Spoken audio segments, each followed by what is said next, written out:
let's we got to react to, before we go to the comments, to this video about Simon Jordan. I have not watched it. Simon Jordan calls Eddie Howe a bloody fool for Mark Guehi pursuit and slaps PSR limits on Newcastle. Let's take a listen to Simon Jordan. It seems is back with us. All eyes are diverted towards the international scene. It seems that, yeah, we're just getting used to Premier League football being back and it's all up and running again. We come to the snore fest of international football. We come to the Nations League. But Simon, hey-ho, that's what they've given us. But what we have seen so far has been pretty interesting, has it not? Not least Liverpool's win at Old Trafford, maybe the likes of Newcastle's win, hard fought as it was, up against Tottenham at the weekend. In the window, Tottenham spent just over 130 million this summer. Newcastle, for what it's worth, spent over 60 million. And that was that. Eddie Howe spoke about the transfer window itself. And he said, you know, from his personal perspective, this one was different. You'd have to understand, in the majority of the other windows, it's just been, the whole structure of the club's been very different. So that's not necessarily a criticism of the structure we have now. It's off the screen, Chris. Personalities, and there's a different way of working now. Right? So yes, you can still hear it, but you've just took it off the screen, yeah. But that's not necessarily a negative.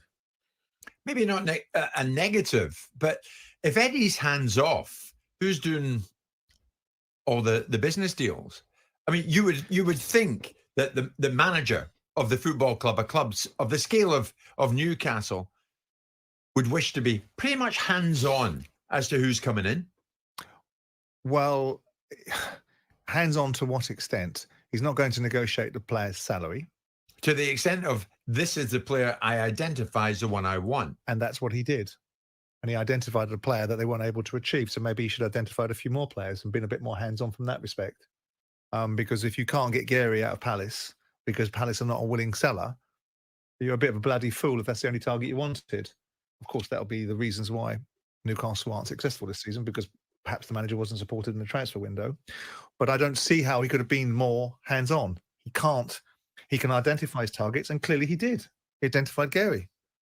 So unless the object of the aim was that Newcastle had to pay 100 million quid, then he needed to have given more targets, perhaps. Of course, Amanda Staveley's no longer there, Simon, so maybe... I'm not sure that made a lot of difference. Whoever's in situ now, maybe the drive to get a certain player such as Guehi maybe stopped that bit sooner than it might have done had Amanda been in. Well, I don't think so.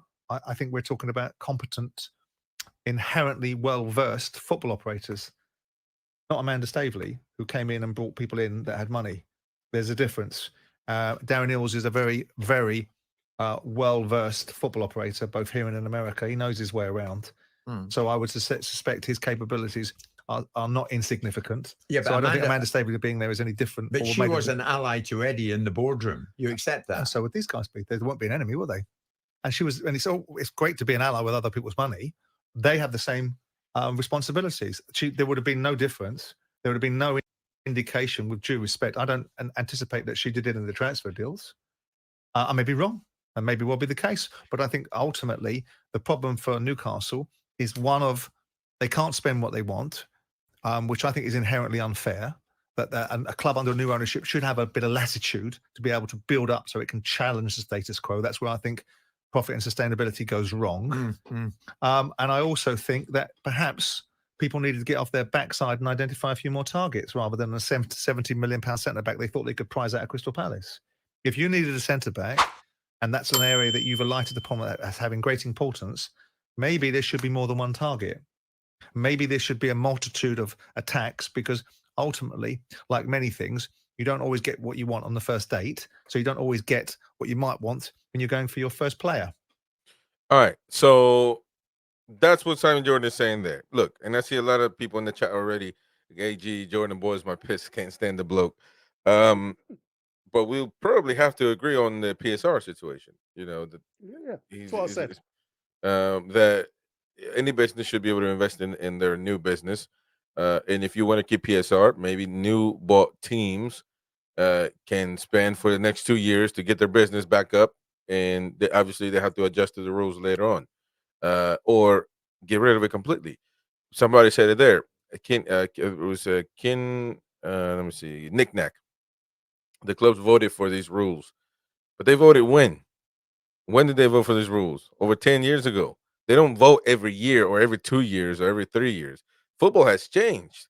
Players now are never going to be with 70 million for Mark Gee would have never been thought of in 20 years. 20 years ago, 10 years ago, 10 years ago, let alone 20 years ago. 10 years ago, a center back. What would Rio Ferdinand cost in his prime in '08? You think 70 million? Yeah. You know, I think what the problem is with us, Chris, is the fact that you've got a lot of the changes coming when our ownerships come on board. They wanted to stop the steam train. That's what they said. It was set out to stop us being a Man City, a Chelsea, right. and the other big wigs that have literally come in and bought the players to really attack the Premier League. And it was done literally. I think it was the season of our takeover. So it was something. Again, I might be totally wrong when I say that, but I'm sure it was around then that the big change come on board. That yes, there was PS, there was some. Well, it was FFP rules, and then they changed it to PSR rules. Yeah. And I think that the issue with Simon Jordan is that a lot of people, he thinks he's just too drastic, too blunt, too direct. Uh, I like to think myself that I'm that way as well. But some people don't like when you're too direct. And so I do agree with a lot of what he says. A lot of times totally disagree that I want to get on that call line, but it will never happen. There's like 10, 20,000 people trying to get on there to call because it would be a great debate. But um, but in this particular, I think you've got to agree with the PSR situation, and also he said he called you. He's a bloody fool if he only identified Margui as his only target. A lot of our fan base thought that.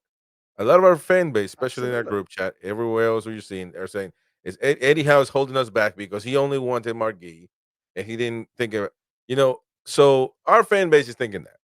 A lot of them. Now, do you agree with that? If he says, if Eddie says, I only want Margui, is he so wrong for doing that?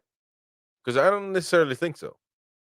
I don't think he's wrong in a sense of if that's the target that he's looking for, he's going to try his best to get him. I think after we spent just under 4 weeks trying to get this lad. I think after 2 weeks when there was no movement whatsoever from Crystal Palace to move the money situation towards a negotiation stage, I think that is when you start to ask yourself, I need to look elsewhere. And I think that's where we failed. Because it wasn't until well, for me anyway, it wasn't until the last 48 hours that other players started to be named that we were linked with. I know we've been linked with loads of different players through the window. In actual fact, I think I saw a picture that I wanted to take a picture of the 11 outfield players that we could have had a B team with all the players that are out there that we've been linked with.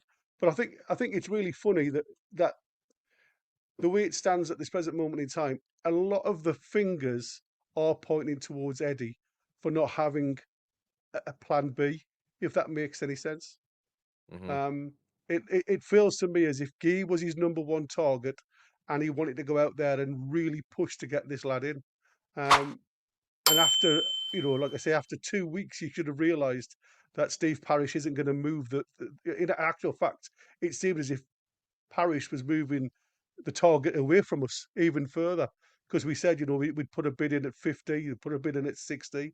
And then the next thing we hear that Crystal Palace now wants 70. And you're like, Yeah. where are you going with this? Yeah, and it's a piss take, man. Yeah, absolutely. You get, so 100%, 100%. A lot of people, I don't agree in this particular case with Jordan when he says, um, when Jim White introduces Amanda into the conversation, which by the way is clear, we know that Amanda and Simon Jordan have debated on live air and Yeah, definitely yeah. agree. Uh, but and he says, I don't know how much of a difference that would have made. Well, you can clearly see on the Amazon documentary that she was very much involved in the Anthony Gordon move. So that you can assume that she would have been involved. Not saying in every move, but she was certainly there, and she did do it. That they can help you assume that she must have been involved in other deals. Hence, she could have been involved in this window if she didn't leave.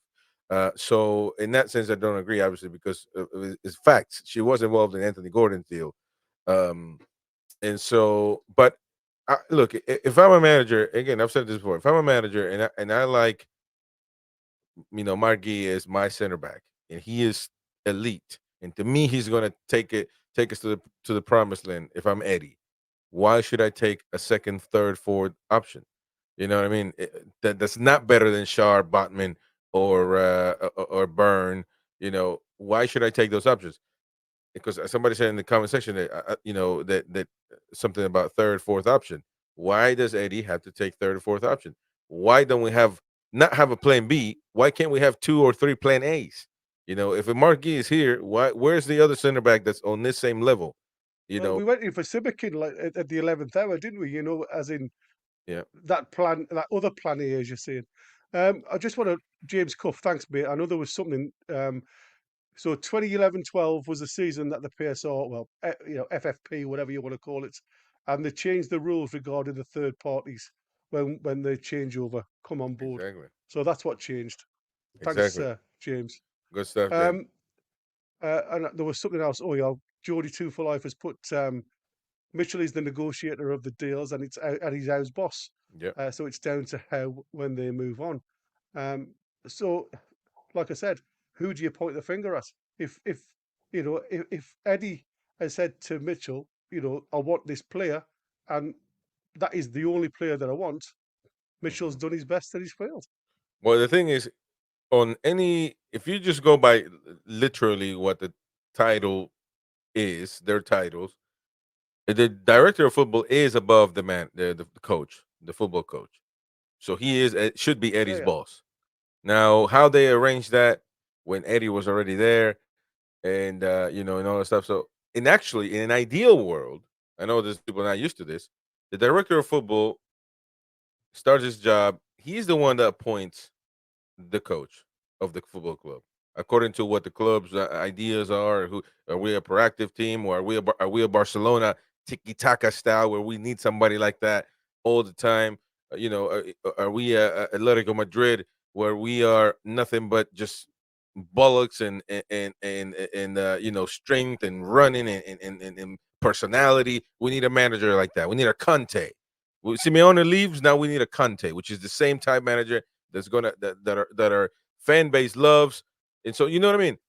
Mm. Now, obviously, he didn't appoint Eddie, and I don't know that it works like this. I don't know that it works like this. I don't know that Eddie thinks Mitchell is his boss, and so, but it has to be always have to be, they both have to work with each other with signings, because you Mm. cannot just bring somebody in and Eddie is gonna, not play the guy, so you just wasted money, and it's shite.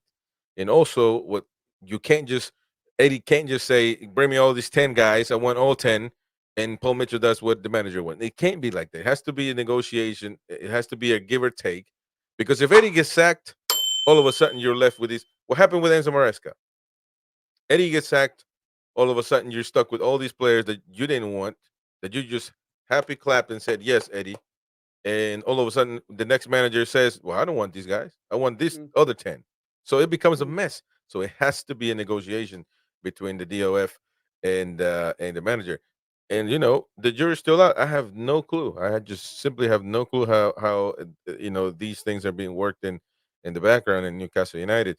But um at this point in time, again, it's about the weekly games. There's you can't get Mm. nobody in, which I think we will on Friday. Um, have a transfer show. Didn't think we were going to have another transfer show already. It's been painful one, but there are free agents that we can sign. So, what free agents are out there that are good, that could be good targets for us?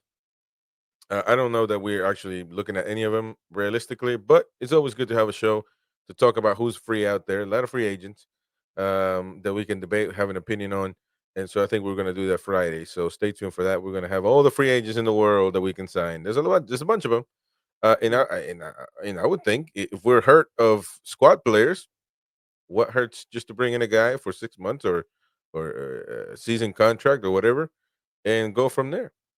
What you got there, man? I think if a picture Ooh, can paint 1,000 words, isn't it?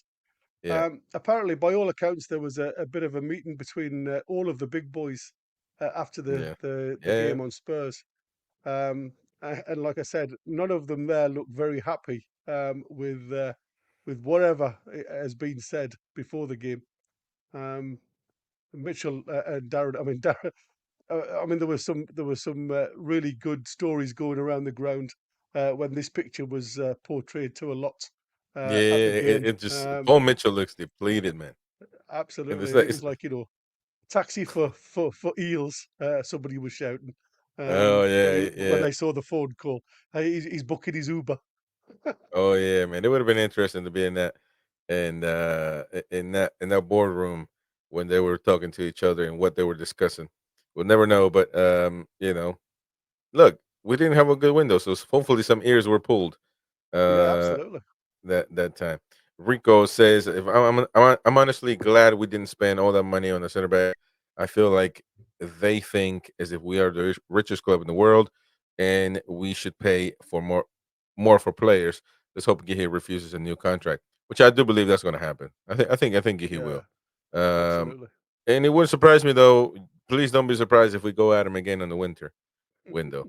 It just but I don't think that they're going to go down on this winter window. I think they might go down next season, but we shall wait and Yeah, see for I that. do think there's going to be a number of clubs interested though next season, and I think that was the Mm, reason why Eddie probably tried this year to lure him in because he realizes, when he goes down to 1 year left on his contract, he's going to interest the likes of Liverpool, Chelsea's going to always be there. Not sure Man U will be, but maybe even Man City might even look at him. yeah. So it'll be interesting to see what happens.